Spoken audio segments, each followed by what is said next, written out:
Psaume 129. Des profondeurs, je crie vers toi, Seigneur. Seigneur, écoute mon appel, que ton oreille se fasse attentive au cri de ma prière. Si tu retiens les fautes, Seigneur, Seigneur, qui subsistera? Mais près de toi se trouve le pardon pour que l'homme te craigne. J'espère le Seigneur de toute mon âme, je l'espère et j'attends sa parole. Mon âme attend le Seigneur plus qu'un veilleur ne guette l'aurore. Oui, près du Seigneur est l'amour, près de lui abonde le rachat. C'est lui qui rachètera Israël de toutes ses fautes. Il y a dans le psautier un ensemble de 15 psaumes qui portent un nom particulier. Chacun d'eux commence par les mots « cantique des montées ». Et en hébreu, le verbe « monter » est employé pour dire « aller à Jérusalem en pèlerinage ». Le psaume 129 est donc l'un de ces cantiques des montées.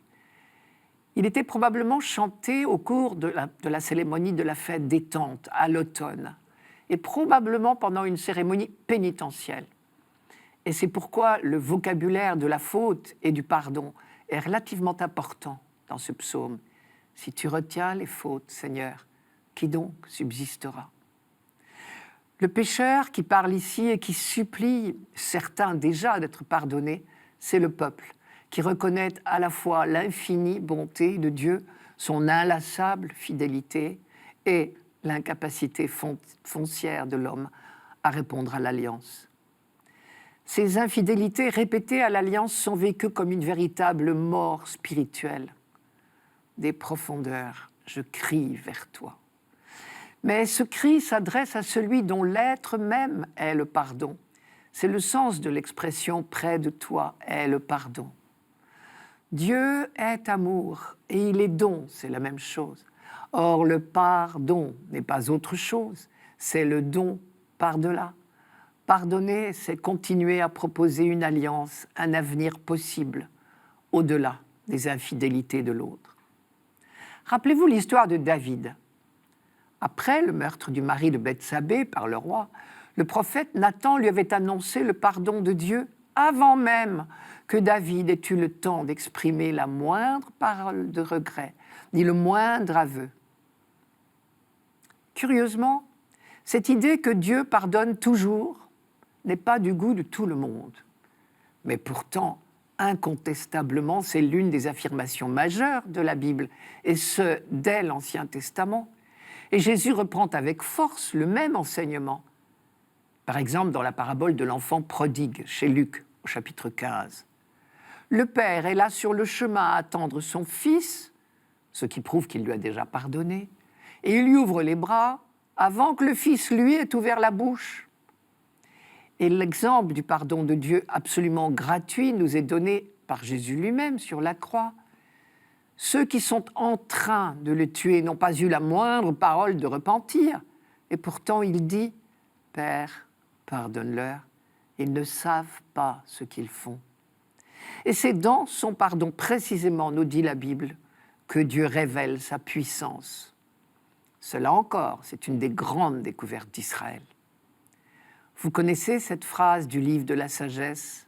« Ta force, Seigneur, est la source de ta justice, et ta maîtrise sur tous te fait user de clémence envers tous. » L'idée, c'est que quelqu'un dont le pouvoir est incontesté n'a pas besoin de l'étaler. En revanche, je cite encore, « Il fait montre de sa force, celui dont le pouvoir absolu est mis en doute. » Sagesse chapitre 12. Certains craignent que l'annonce de la miséricorde de Dieu incite au laisser-aller. À mon avis, c'est juste le contraire.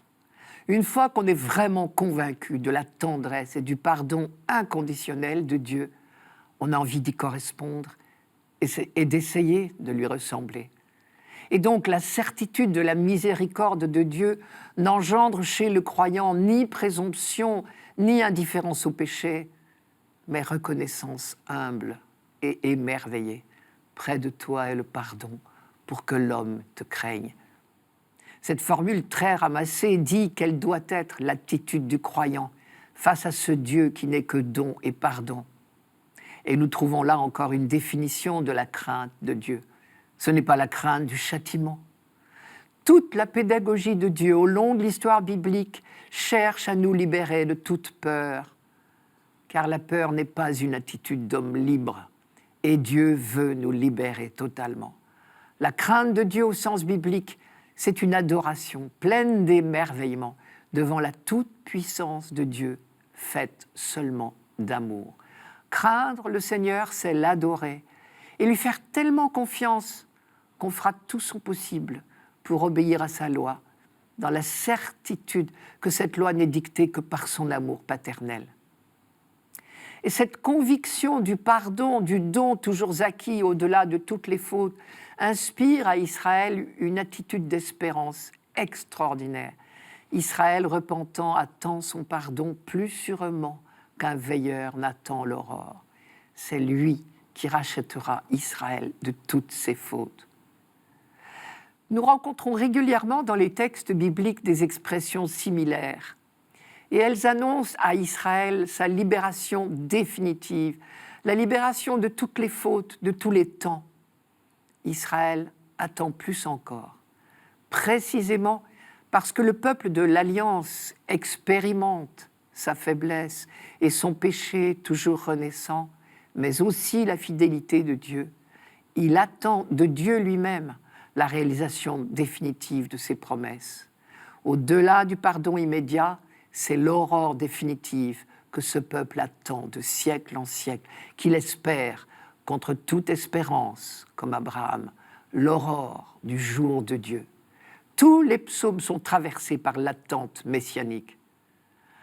Alors les chrétiens savent encore plus sûrement que notre monde va faire son accomplissement, un accomplissement qui se nomme Jésus-Christ. Notre âme attend le Seigneur plus sûrement qu'un veilleur n'attend l'aurore.